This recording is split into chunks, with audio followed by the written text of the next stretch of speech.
Hey, welcome to your local fast food chain. Can I take your order? Yeah, can I get a double cheeseburger, large fries, some tots, and I guess a diet soda? Hi, it's Sav and Jess. Welcome to And a Diet Soda, an opportunity for people to celebrate their successes, share their failures, and hopefully give a little advice on all things relatable along the way.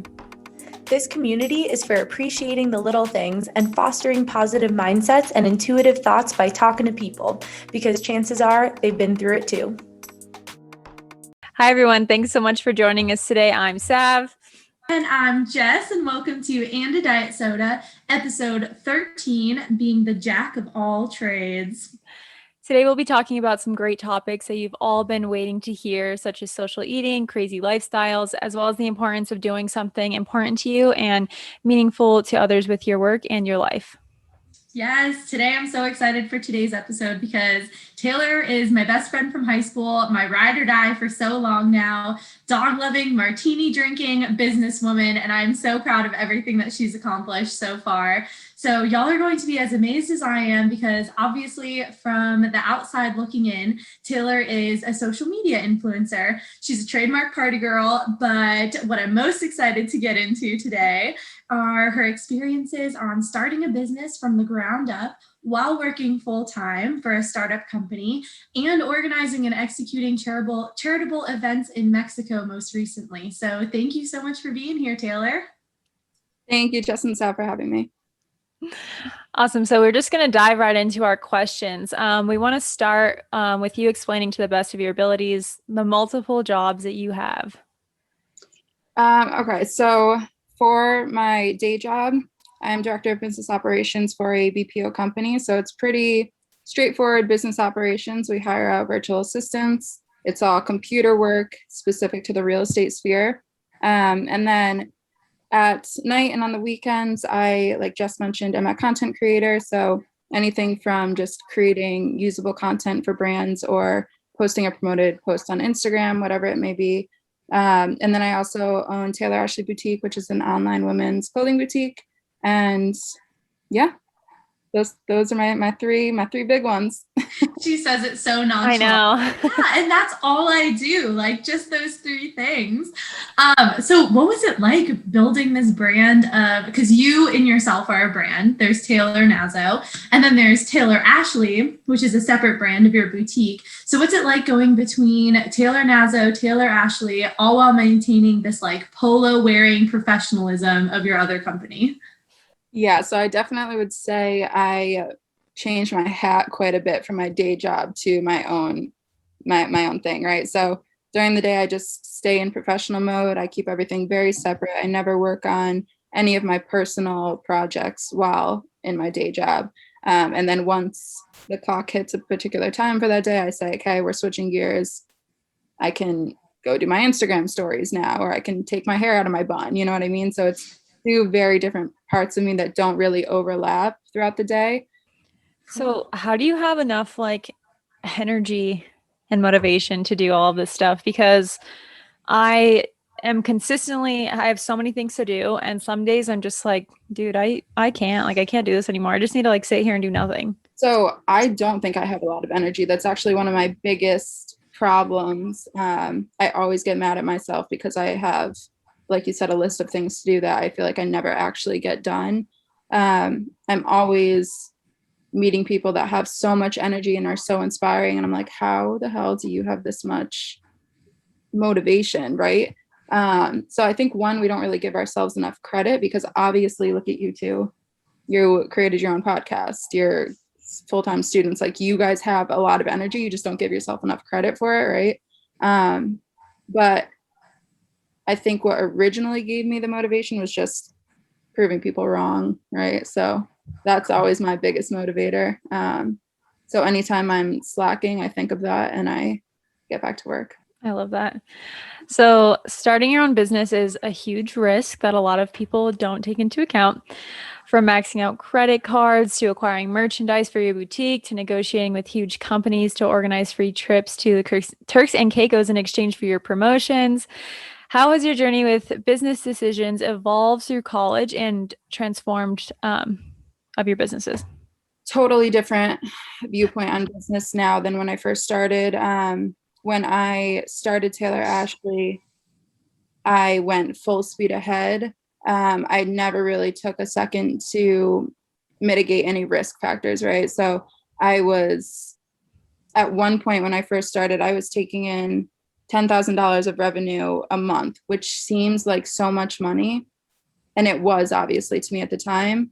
But when I saw that that's how much I was taking in each month, I got so excited and I was like, full speed ahead. I'm going to get all this inventory that I need to. It didn't matter how much I had to put in to overhead, because in my head, I was like, okay, revenue is coming in. What's the issue, right? That was a huge, huge mistake. That's probably the biggest mistake I've ever made, because I just tried to grow too quickly. I always revert back to this guy that I met at Miami Swim Week, which is just a basically one of the most important fashion weeks for my industry. And I went as a buyer. So I was going around to all the designers, picking out what I wanted to carry.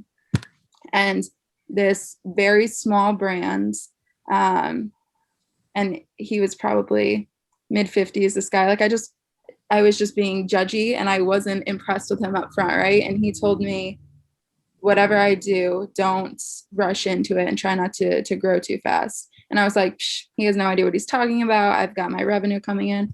And he haunts me to this day, because it's the one piece of advice that I wish I had taken.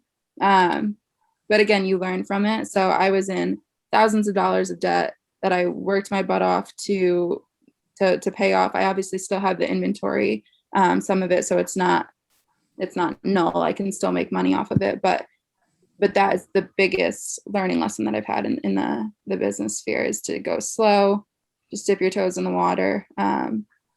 And that's probably what I take forth the most out of everything. So yeah, it's hard too, because I'm sure it's different like month to month what your revenue is going to be, and predicting that, I can't even imagine. Like it just feels so unstable to me. oh, it's so unstable which is why I have to keep my day job, right? So yeah. Are you like an expert in Excel and spreadsheets now? I could be better.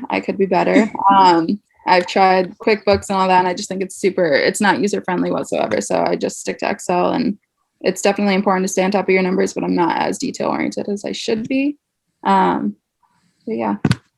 Yeah, well, I mean, in a nutshell, that's owning your own small business anyway. Is like, I think I saw this TikTok the other day that was like, meet the team of the small business. And it was just this girl's face over and over being like, the face of the business, the financial advisor, the product organizer. And I was like, that is Taylor. Yeah, could not be more accurate. So let's talk about your time in Mexico, because contrary to what is shown on your Instagram, it is far from a vacation. For those listening, Taylor spent the last few months raising money and organizing tons of clothes and food and toys to be shipped down from the US to Mexico. So can you tell us about the people that you met in Mexico and what inspired you to organize this colossal donation of clothes and toys? Yeah, absolutely. So it all happened on accident, actually. So when we go to Mexico, we typically always go back to the same resort. And we've befriended the staff there. So there's this one guy, Julio, who's young. He's like 19 years old, and I've just grown a relationship with him. We'll see him outside of the resort. We'll go out to the bars and stuff. So he lives maybe 45 minutes outside of where the resort strip is. And one day I was bringing him home, just because their transportation there is ridiculously expensive, and just like 3 buses to get to one location. It's just ridiculous. So I was giving him a ride home one day. And it was my first time outside of the general Cancun area. So, excuse me. So you've got like the hotel strip, which is what we all envision when we think of Cancun. And then you've got like the metro area of Cancun, which is basically like any other city. It's not really struggling, but it's also not too financially sound. It's right in the middle. So then you go outside another half hour and you are suddenly in like third world, right? Like exactly what you would picture there. It's all dirt roads, and kids are all running around playing soccer outside and half of them aren't in school. It's exactly what you would expect. But I think a lot of us don't view Mexico in that way because we're all used to just going there and partying and in these multi-million-dollar resorts, right? So I dropped him off one day and I met some of the kids in just like his neighbors, and they're all pointing at me like gringo, gringo, like they've never seen a white girl in the neighborhood. It was really funny. So then as I was driving back, I was just kind of thinking, like, I don't know, I just felt funny dropping off somebody who works for the hotels, who's also my dear friend now, seeing the way that he lived. And he actually lives in a beautiful home. Like, they take very good care. They just don't have a lot of resources, right? And then going back to these billion-dollar hotels, it just felt extremely, I don't know, like dirty, I guess. I just didn't feel good about it. So I was talking with Nancy, who's the woman that I travel with, and we were like, why don't we try to collect some toys to just bring to the kids, just do something fun, get to know the kids, just try to do something small to give back to them. So later that week, we had actually switched resorts, and we were talking to some people about how we could organize something like that, because you also want to be safe, of course, because once you leave the Cancun general area, it is a little iffy. So we befriended another person who worked at the hotel, who lives in a neighborhood that is half complete. Like, the apartment complex they started it, they built it halfway up, and then the other half, I guess they didn't have the funds to finish. So he lives in the completed portion of it. But then you've got basically half of an apartment complex that's all just concrete structures with no windows or anything like that. It's just totally unfinished. So there were about 40 families, homeless families, who moved into the unfinished structure just for shelter. So we met up with this guy. His name's Oziel, and his wife is a teacher there. It just so happened that we met the perfect person, because they help out the neighborhood a lot. She like buys some candy and passes it around to the kids. So just worked out perfectly. We went to their local Walmart, and it was like we each spent like $150. It was not a lot of money. It was just enough to make sure every kid had like a football or a basketball or something like that. And then, so that was the first time we did it. And it was such a good experience meeting these kids and seeing how grateful they were, and them trying to teach me Spanish. And I had no idea what they were saying, but it was just a very cool experience. So we decided, oh, we're going to keep going back. We might as well give back and do something. So that's where we actually started to organize it, collect clothing, collect a lot of monetary donations, which was vital, just because the shipping is so expensive, and then went from there. So yeah, and then that's what we'll keep doing. So it's very rewarding, right? Yeah, that's so cool. I think it's awesome that like this is such a great example about how something small can turn into something so much bigger. And because I think that a lot of people get intimidated when faced with something this big, and they're like, well, I'm not going to be able to make a difference. But you're the perfect example of someone who just went to Walmart with Nancy and got a bunch of toys for the kids, went back, it felt so good, and you advertised it, and then it's just turned into this amazing thing that I'm sure is not going to stop. Like, there's no way that this is going to be the last time that you're putting together something like this, and you're spreading the word, and it's just a great example of that. Absolutely. Yeah, I think anytime we can do something so small, that's like what I was saying, for asking for donations, $5 means nothing to us, right? That's a coffee for us, but that is life-changing to somebody who lives in these situations. So everyone can do something, even if it's small, Yeah. If you haven't been, go and make sure you get outside of the resort and meet the people. They're a great culture. Yeah, actually, that is a good question. I want you to talk about how traveling has changed your perception on the world and all the great people that you've met, because you've done so much traveling. And I think that you're like the epitome of working from anywhere. And I think that's so cool. I know that's not feasible for a lot of people, but can you talk about your experience with that and your love for travel and how that has affected you today? Absolutely. Yeah. So this was pre-COVID, right? I traveled a lot more than now. Since COVID, I've only been to Mexico. So prior to that, I think it completely changed me as a person. I was like, I mean, Jess, we're so small town. I did not travel through high school. Like going out of state was a big deal. I feel like I remember when I went to California, I was so excited. But traveling to other countries, I think opens your eyes to obviously different cultures, but the privileges we have and the values that you personally hold and how they might differ from culture to culture is extremely important. I'm very grateful to work from home. I think that's one of the biggest benefits of working from home, right? Is that you can work from anywhere and then just go and explore. It's my absolute favorite part of it. So I would highly suggest if you are listening and you have not been out of the country, because I meet so many people that have never been out of the country, get out. Absolutely get out. It's very eye-opening. Yeah. And even if you can't do that, even if you can go to a different state, especially if you're from a small town. I'm also from a small town. When Jess came and visited my parents' house, she was like, "You're from here?" I was like, "Yeah, there's like nothing here." But when I've like ventured out, even just going to different states and whatnot, I mean, you learn so much about yourself too. I mean, it's amazing to see the different cultures, even within the states. I would love to go visit out of the country. I literally just signed up to get a passport today.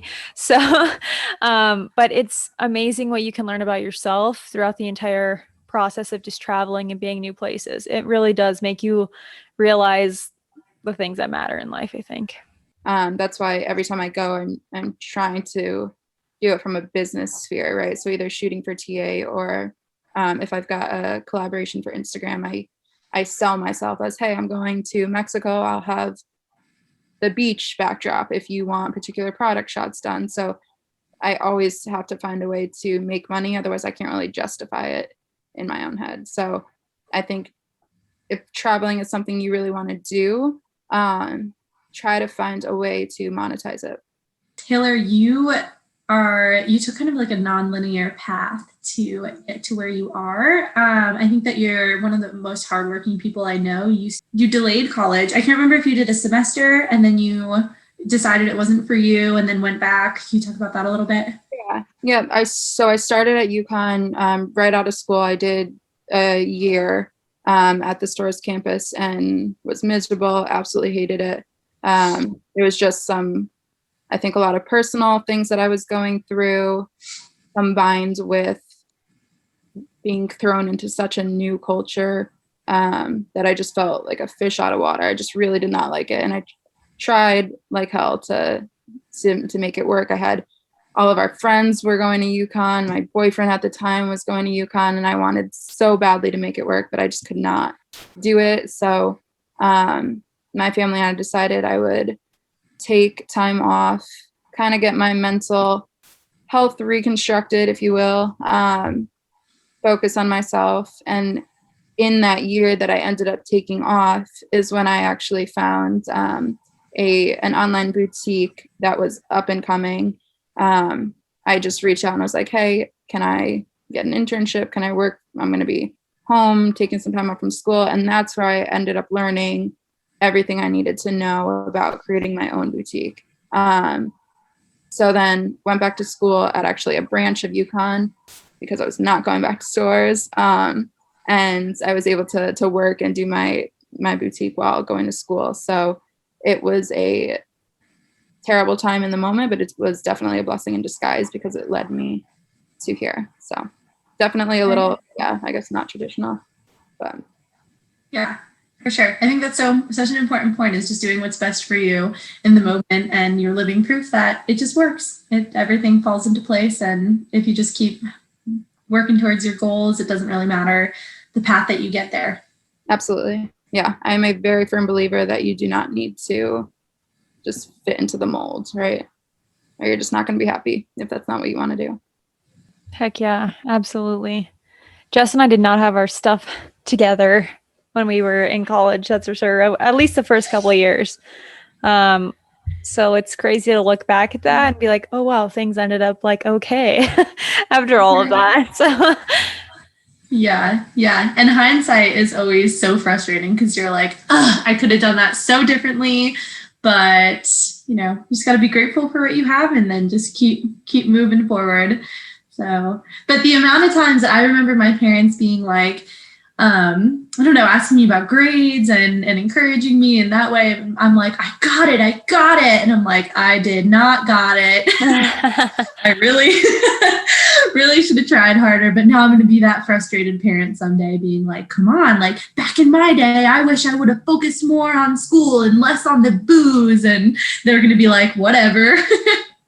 that's how it goes. You have to learn for yourself, right? Like, so if you're cool with it, I want to talk about guys. Sure. We never have guy talk on this podcast. I feel like we never really talk about relationships or anything like that. So this is going to be kind of fun. But I think that you can offer such great advice for people out there because as someone who Taylor, we've talked about this before, how you like are a chronic relationship person. Like you like being in a relationship. It's really all you've ever done since high school, which there's nothing wrong with that. There's a lot of people like that. But in this moment of clarity, I think, was it about a year ago now or not even, maybe like 9 months ago? You found yourself, you were living in Florida with your boyfriend at the time, and then all of a sudden found yourself single, moving back to Connecticut and working on yourself. And I think that you have absolutely blossomed since then. And I think that you found a love and appreciation for being single that I don't know if you ever really expected or ever really found that you would like. Yeah, absolutely. Definitely was a chronic relationship type of girl. I was always the type that whoever I was dating was my best friend, right? So, and like, Jess, you were really my only best friend in high school. So it was kind of like whoever I was dating was my friend group as well. And I would never really date someone just for the heck of dating them. Like I dated them for a long-term thing. So it was always, my relationships were always long. And yeah, the latest one was, we dated for about 3 years and moved to Florida. And we were there for a year. Thought I was going to marry him, was so ready. And then I guess things just fell apart and I didn't really see it happening in front of me. And he decided he no longer wanted to date. And he told me that when we moved back home, we intended to be in Florida just for a year for just like an experimental thing, just to kind of get out for a little bit. So when we got back to Connecticut, that ended very abruptly. I did not see it coming whatsoever. So that was probably, that threw me for a loop for a little while. But like Jess said, now that I've gone through it and we're in the clear, I'm very, very happy being single. I mean, obviously I miss like having that companionship and having somebody to share everything with, but we're not going to settle. That's for sure, Jessica. So I think it's very important if you have the opportunity to be single, to do so and just use that time to learn everything you can about yourself, to travel, to work on things that you otherwise would not. Because obviously when you're in a relationship, you're not just thinking about yourself. You have to think about your partner. And when you're single, you can be kind of selfish. You can work on your goals and not worry about texting anyone back and not worry about what they want to watch that night. Like you can work on your, so just stay in your lane. And I think us females need to be more comfortable being single and make the men beg for it. But yeah, definitely a learning experience for sure. And I appreciate the kind words, Jess. I think you think I handled it very gracefully, and I was definitely a wreck. So I appreciate that. how long ago was that? About a year. Oh, geez. That's so Yeah. pretty. Like, who wouldn't be a wreck, though? Like, are you kidding me? Obviously, you were a wreck. Like, you lose anyone in your life, and it's going to be a huge adjustment, especially when you're not expecting it. Like I don't, what amazed me wasn't that you weren't upset. I would have been a little concerned if you weren't upset. That would have been a totally different conversation. What amazed me is at the level of how you were upset and the level that you bounced back from it. Like you, I think anyone has to give themselves adequate time to be upset about any major trauma or change or anything in their life. That's just a given. You have to allow yourself to be upset about something, but how you handle it after is what's truly important and what defines you in that situation, not your initial reaction to things. Totally. And that year mark, I feel like, because I'm the same way, I feel like I've only ever been in relationships. And um, there was a time when I was single, and that was probably one of the biggest learning curves of my life. But it, at least for me personally, I shouldn't speak to everybody, but that like year mark, I would be like, okay, like I'm okay. Like I've done it. I'm okay now. I don't know why that was like for me. Like some people like they're like 6 months, I'm over it. We broke up, whatever. And it always took me a lot longer to kind of like readjust. But after that, I was like, okay, I'm ready. I'm okay. I'm still me. And I've accomplished a lot of things in the midst of all of this too. Yeah, I could not agree more. I think I've been fine and focusing on myself for quite a while now, but it's always kind of something in the back of your head. And I think now I'm to the point where I don't really think about it that much anymore. Like it was still on my mind every single day, all the time. And now I'm kind of like how I mentioned before, when the thing that motivates me is when people like don't believe in me or I have to prove someone wrong. This kind of falls into that sphere. And I'm like, to him, and I'm gonna, so I just, yeah, I think I totally agree on that 1 year mark for sure. It's kind of a turning point for you because you realize, oh, I've gone this far without that person. I'm thriving. I don't need them. So from what I've seen since I started following you and just was rambling on about how great you were, I'm like, okay, I got to follow her. I have to learn about her. And you inspire me. And I assume that you inspire your mass amount of followers because you're a real human being. You don't try to be some teeny tiny little stick girl. You are who you are. And I think that's amazing. So we wanted to know though, if you feel pressure to like go out and maintain a certain type of image, whether that be like partying or body image or just influencing people on Instagram and also representing these brands. Yeah, absolutely. I don't ever feel the need to go out. Like when I go out, I just do that for me, for my friends. I honestly, my audience probably doesn't even care to see Tristan and Justice on my stories every weekend. So that is just for me. As far as my I guess active lifestyle goes, that's for me. That's not really for my audience, right? Of course, the travel is beneficial. People love to see travel videos and things like that. But as far as body image goes, that is definitely a pain point for me.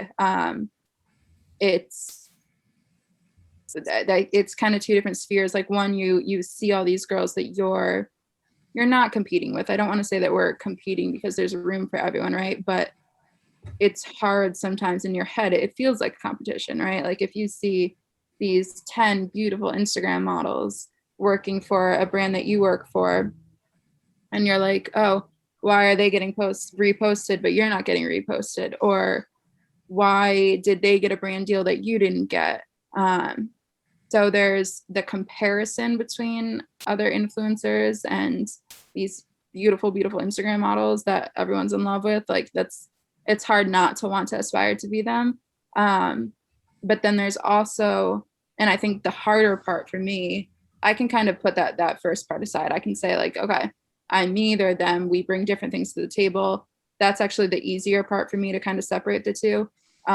What's harder is when I'm taking pictures of myself and looking at myself all day long, and like editing pictures and seeing different filters, what works and what doesn't. Or if I, like I'm just looking at myself all the time. And that is the harder part for me. It's very hard to like not look at these pictures and just criticize myself sometimes. So that is, if I find myself getting in one of those moods, I'll just put my phone down and I'll say, we're going to come back to this because it's a downward spiral. So that's probably the hardest part about in terms of body image, is just finding the right mental space to actually get what you need to get done without critiquing yourself. And then of course there's trolls on Instagram, which I've been lucky. I haven't really had many. The guys are actually pretty bad compared to the girls. I've talked to some fellow content creators who say the same thing. Like the other day, I did a campaign for MeUndies, not the other day, a couple months ago, and it doesn't matter how many positive comments I see. All that sticks with me is this middle-aged man calling me, saying that I look like a baked bean.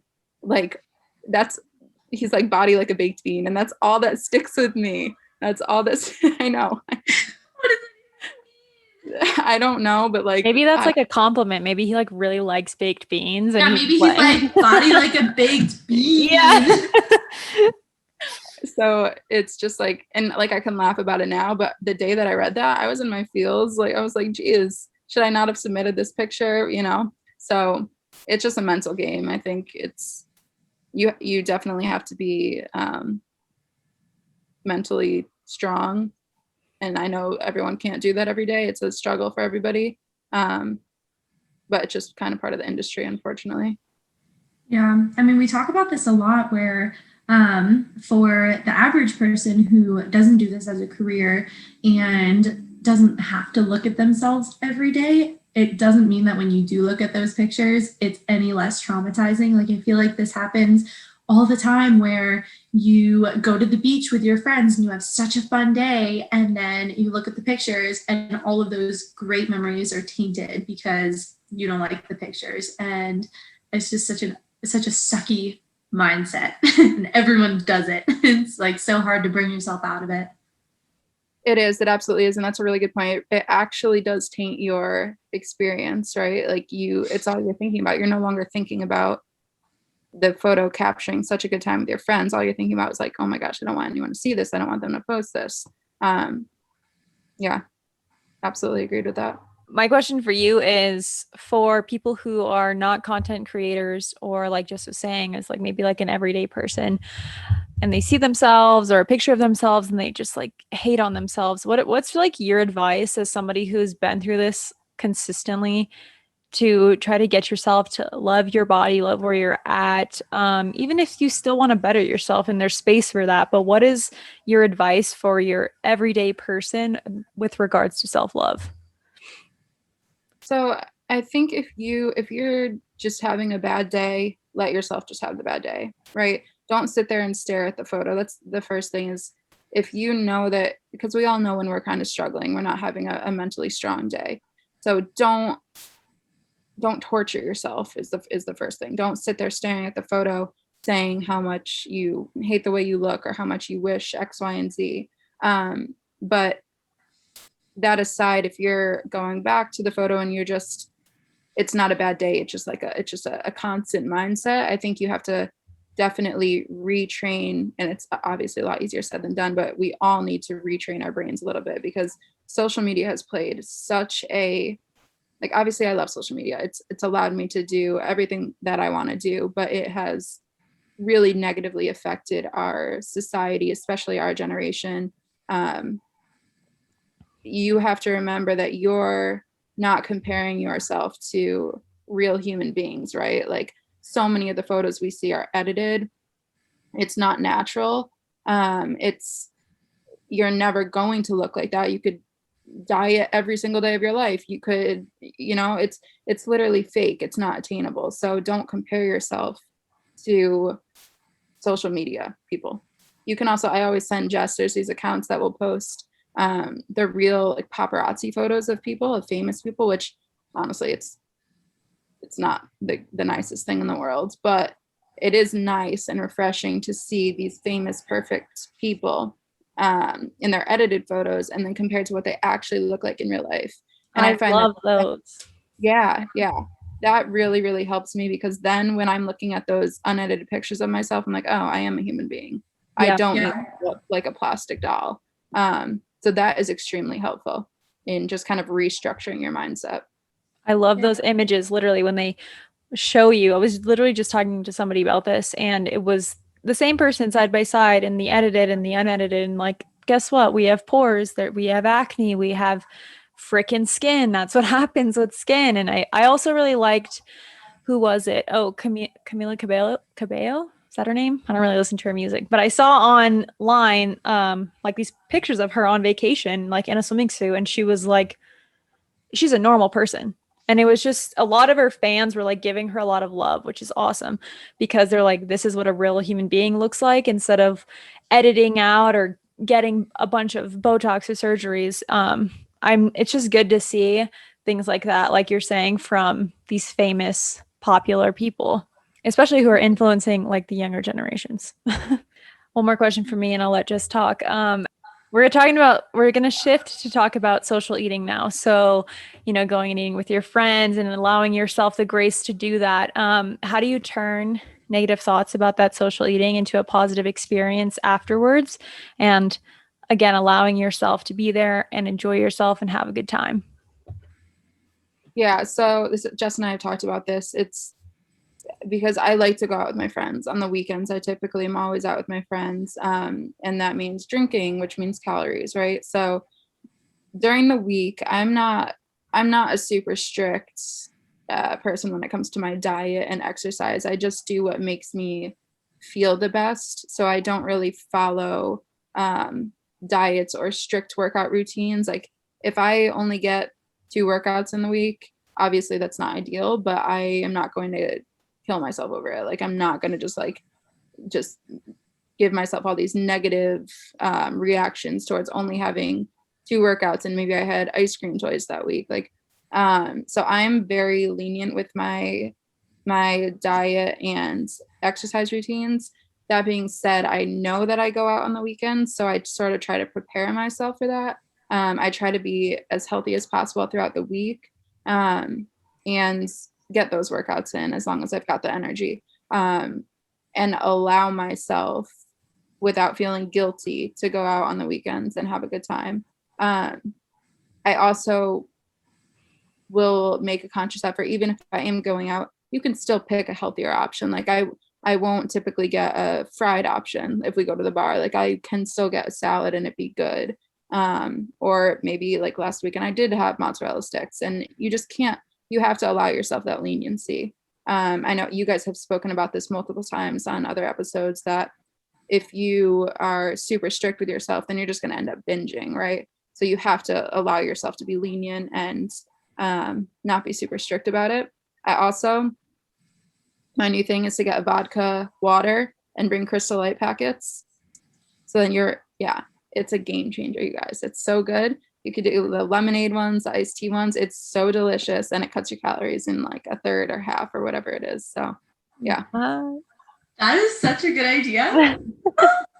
I embarrass my friend Amra so much. Every time we go out, I'm like whipping out these Crystal Light packets on my purse. She's like, oh my God.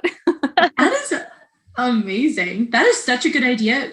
Christy and I have a country music festival coming up, and I am stealing that. That sounds delicious. And honestly, it's better than the drinks that the bar will give you. Like it's better than their vodka lemonade. So yeah, so just definitely let yourself be lenient and don't be too strict with yourself. Also kind of prepare. Like if you know you're going to go out every weekend, try to eat healthier during the week, so you don't feel that guilt about it. For sure. I like the advice of swapping out for a healthier option if you're going to go out anyway. I also think that I'm one of those people that if I go out, and I'm getting better about it, but like, let's say I order 12 wings and I only am hungry enough to eat 10 or something like that. And then I'm like, well, I don't want to box up 2, and I might as well, and I don't want to waste it, so I'll just eat it. And so that mentality just sucks. Like, you are not a garbage can. You do not have to put away wasted food into your body. Like, just throw it out. Totally. It's so important to listen to your body. And we've spoken about this so much. We're just going to keep talking about it because we need to like beat it into everybody's little heads. But it's just important, or big heads. You might have a big brain. That's not an insult. But to listen to yourself and be like I went to lunch with my mom and my sister yesterday, and I like just wanted salad, like so bad. And it's okay to just want those things, and it's okay to want fried chicken or whatever it is. And that's the thing that has single-handedly changed my life and my health overall, is to be able to listen to my body cues and what I want. I'd be lying if I said I still don't sometimes feel like Sam and I went to dinner the other night and I ate like everything I'm not supposed to. And in the back of my mind, I'm just like, I shouldn't be doing this. I shouldn't be doing this. But it's like in those moments, that's when the mindfulness and the work and the self-talk is the most important, is tell yourself like, this is okay. This is okay. Like that's where you have to train yourself, and start to give yourself that grace and that leniency, because we had a great time and that's all that mattered, is that I was having a good time with my boyfriend and enjoying being there. And the crazy part about this actually is that I was talking to him about it in the moment. I was like, I like have this voice in the back of my head telling me that this is wrong. And I was talking to him about how on the podcast, we haven't talked to guys that much about, well, in general, let alone about this. And he was like, yeah, I just like never felt bad about my body or what I eat, or like that's just never crossed my mind. And I was just like, fuck you. Like, what? That's just like how they feel. The fact of the matter is, most men don't feel that way. And us girls are just like beating ourselves up. And there should not be a difference there. There just shouldn't be. That's my Yeah. rant. Well, thanks for coming with that That's a talk. good one. That's a good one. I like that soapbox. That's Yeah, good. seriously.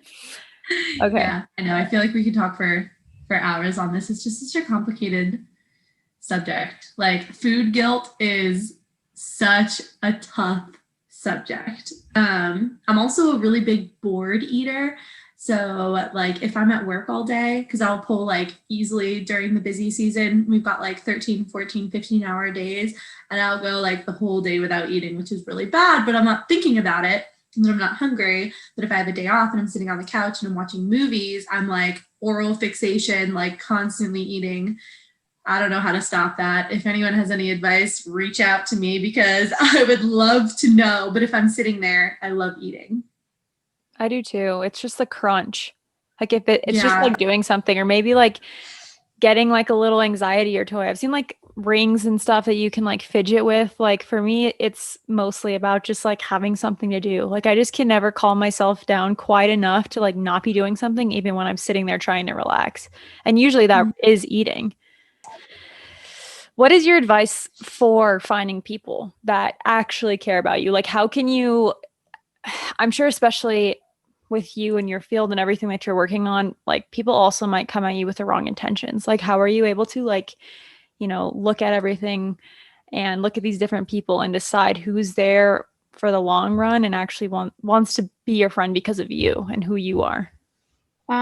So in terms of finding friends, honestly, when I moved back here, I had one friend here at the time. I would go into the bar alone and just like meet people. I know it sounds so weird, but I would literally go to we have in West Hartford, there's just a strip of bars, and I would just go sit, and I like to watch football games. So I would just go sit and watch the game on a Monday night and kind of just hope to come across someone or just like randomly start talking to someone. And that is how I actually have all of my friends now, is through going out by myself and meeting people. In terms of like vetting people, if you will, like determining who is a lifelong friend and who's not, I think you just have to trust your instincts. If you sense that somebody is like, actually Jess always gives me good advice about friendships. She was saying, because of course every time I have an issue I go to her. So she was saying a friendship is the same as a relationship, right? Like you have to give as much as you I mean, you have to get as much as you give. You can't just give your friend 100% of you and expect nothing back. It is like a relationship with a loved one. So if you can like kind of step back from that friendship and say, I'm not getting what I need from this person, it's definitely just, it's not a give and a take. It's just, you're just giving all of yourself to them. That's kind of your red flag right there. And it's okay to step away from people. The people that I have in my life now, I don't know. I just have like you just know when somebody has your best interest at heart. And if you're having a good time with them, and if they do things and to support you, you know, like if you compare your friends that are always there for you when you need them to those who are just kind of using you for their own benefit, you can definitely sense the difference there. Yeah, for sure. I think that speaks to like how confident a person can become, because I'm not saying this to tear you down in any way, but like watching you grow into this outgoing, confident person was a learned skill, y'all. Like even like people consider me outgoing. It terrifies me to just go to a bar and sit there by myself. Like I want to because of what you just said. And if I ever move to a new place, like you inspire me, I will go and do that. But I can't even imagine doing that. Like to one, make that action, and two, to be off my phone for long enough, which is my security blanket, to be able to make eye contact with person and like make a friend. Like that's oh, that's so scary. I mean, yeah, no, I never would have done that in the past. It was that, or I was going to sit at home every night without anyone, you know, which is fine. Like I chill with my parents, but I'm not getting any younger. Yeah, it was just kind of like, you just have to make yourself, if you're at the point where you're kind of at a low, you just have to make yourself do something or you're not going to change. So Right. And through doing those things, you're quickly going to realize that no one gives a shit. No one's judging you for sitting alone at a bar. Like if I saw someone sitting alone at a bar, I'd be like, let's go talk to them. Let's interact. And that's what other people are thinking too. So there's no need to be embarrassed about anything. I know that it's so easy to get in your head about stuff, but the minute you make the move is the minute you're going to start seeing change in yourself. Yeah. And there's so many different things that you can do alone to meet other people too. Like if you are targeting, if they're maybe like you're sober or you don't like to drink or something, you can go join like a volleyball club or something. Or there's just like, you have to kind of search within your community and see what's out there. But there's a ton of different ways to meet other people. And sadly, there's a lot of people who also feel lonely and like want to meet with other people as well. I also wanted to touch on when you said that nobody cares. I don't know if either of you watched Schitt's Creek, but I'm obsessed with that show. And there's one part where the sister's talking to her brother and he's freaking out about, what people are going to think about him. And she's just like, nobody cares. Like when you realize that, that's like when nobody cares. And he's just like, what are you saying? And she's just like, nobody cares. Like it's so true. I'm like, oh, nobody cares. That makes it makes you feel better, even though like it doesn't seem like it will, but it really, really does. Yeah, exactly. And even in today's day and age, that I know that Bumble has a friend setting. Like Taylor and I, a few months ago, we actually met these 3 girls in New York that were so cute, and we asked how they all met, and they were like Bumble Friends Edition, and it blew my mind. But totally, it's out there, so you can find your soul friend. I was going to say that I've used that in California because I was like alone before Sam moved, and then I'm just always all over the place now, like traveling and stuff too. And I met a girl on there, and then she has a boyfriend. And so we're like, well, we can hang out, but we also have like significant others. And now we just hang out. And so there's just like so many different types of people that you can meet throughout these apps. I was like weirded out also because I've never like used a dating app to date like this. It was just scary at first, but I mean, it's always worth a shot, right? So Yeah. All right, so let's transition to questions for and from viewers. So what advice do you have for people who want to take a leap into starting their own business, aka me, and don't know where to start or are worried about taking the financial leap? So you really just have to do it. You're never going to know unless you start. And it's actually starting a business is not, it doesn't take a lot of money, right? If you've got $500, you can get your LLC, you can probably get, your trademarks if you need to, something like that. So actually starting the business is financially sound. Just go slow. If we revert back to that middle-aged man, go very slow. But it's also like you don't have your type of business when you wouldn't be investing in inventory or anything like that. So you're more selling your skill set than you are an item, right? So do it. The worst thing that's going to happen is you'll put some effort into it and 2 months, 3 months down the road, you'll say, it's not for me. You may lose a little bit of money, and find ways to work around spending money too. Like you can probably find, like, use a free website service at first until you get your footing. But you just have to pull the trigger. Absolutely. I know that's not any unique advice, but you really just have to do it, because you won't know unless you do it. Absolutely. Yeah. And investing in yourself is never going to be a wrong investment. I know it's scary, but having that self-confidence and if you're doing it for yourself, it's always going to be worth it. You're going to learn something along the way.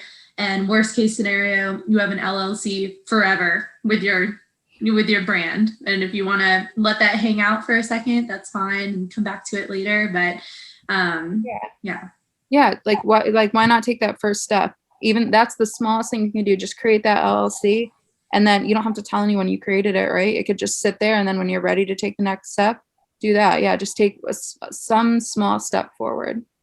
Totally. Yeah, I would also say that I know that it's not always feasible, but try to get as much help as you can, or be as prepared as possible before you do a quote unquote launch. Because tell you what, I have never thought that this podcast was going to be as much work as it has been. And if Sav and I were not doing this together, it wouldn't be anything that I would have quit. Yeah, we divvy things up 50-50. It's still a huge commitment. Like, it takes a village, and it's a lot of work, but no, just don't be afraid to ask for help. 100%. Yeah. I would have not done. I've always wanted to do this. And if it wasn't for Jess, I would have just probably never done this, because it's so much freaking work. And just being kind of, involved in social media a little bit. I didn't want to do it because I knew it was going to be a lot of work, and to be able to like right now, I edited the episode for this week, and I'm like, okay, I get a little break next week because it's Jess's week. And then we just switched back and forth. It's the best. I don't even know what else to say about it. It's just the best. Yeah. Agreed. So our next question from viewers is, so you've been a vegetarian for like as long as I can remember. Is it kindergarten, 5th grade? I can't remember. Yeah, I was like 5. I was a little yeah. So it's Taylor's like, I just love the cows. And and so, but you still cook the most beautiful, yummy, colorful dishes I've ever seen. And if I didn't know any better, I wouldn't think anything different for like any sort of dietary restrictions or anything like that. So what are your favorite like go-to recipes? Oh gosh, I think people have a huge anyone who is a huge meat connoisseur has a huge misconception of vegetables, right? Vegetables are like the devil for some reason. And they can be cooked so many different ways and so deliciously that if you're looking for new recipes, just go on Pinterest. That's where I get all my recipes. And I'll take like base recipes and just alternate them to kind of change it up. But yeah, everything comes from Pinterest.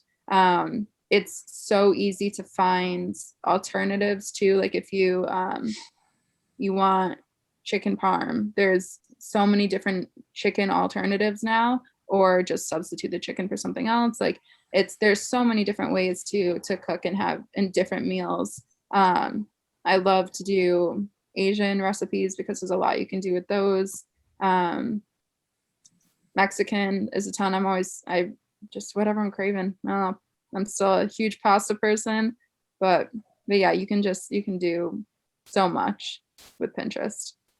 Yeah, butternut squash. Some things that so good.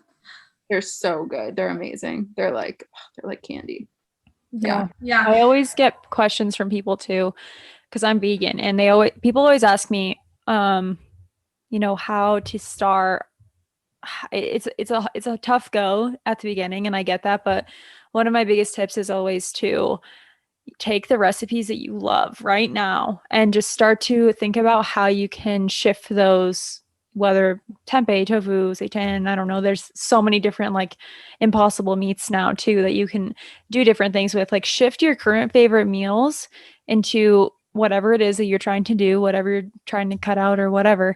And then, start looking into those other different types of recipes so you can like supplement your current diet as well. Yeah, absolutely. That's what there's actually because now meeting so many people going to Mexico, a lot of people ask like, oh, I've always thought about being vegetarian or vegan, but I never know how to start.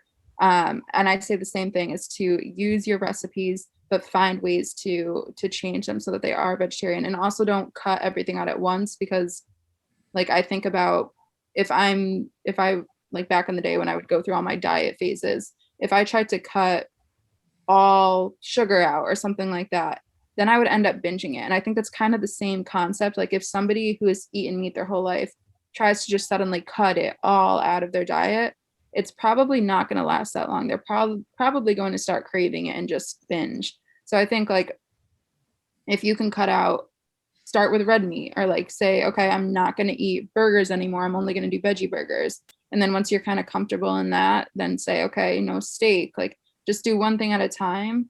And then eventually you'll get to a point where it's not such a shock to just cut it all out at once. Yeah, Right. I love that. Yeah. All right, so we're done with our questions. We want to move to our weekly challenge announcement. So for this week, our challenge for our listeners and viewers is to just support a small business. There's so many beautiful boutiques and small businesses out there run by the most amazing people. So this week, skip Amazon or Walmart or Target, whatever it may be, and opt for that small business. It may be a little bit more expensive, but it's worth it, and you are affecting people directly instead of large corporations. So let us know how that goes. Head on over to Taylor's page as well if you're looking for some cute clothes and boutiques.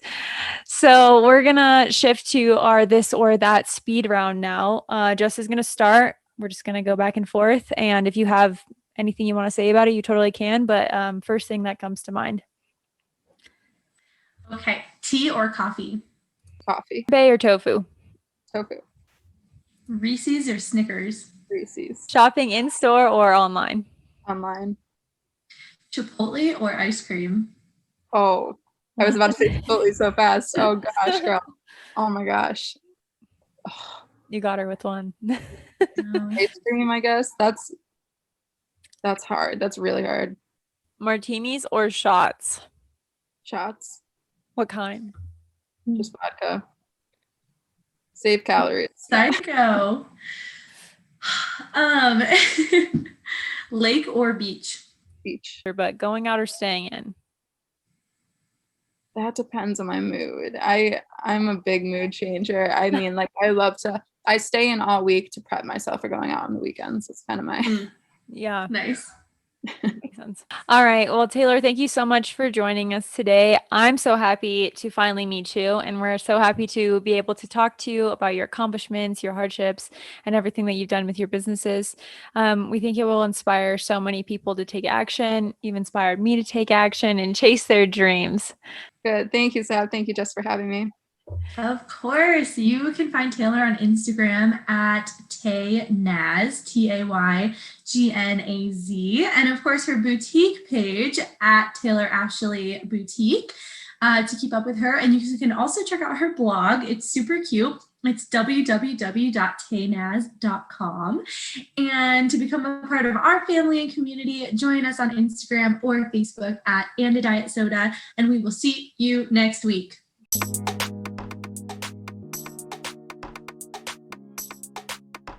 Thanks for listening. We hope you were able to give yourself a little love today. You deserve it. Be sure to subscribe to this podcast and check us out on social media for weekly conversations and attainable challenges for your health.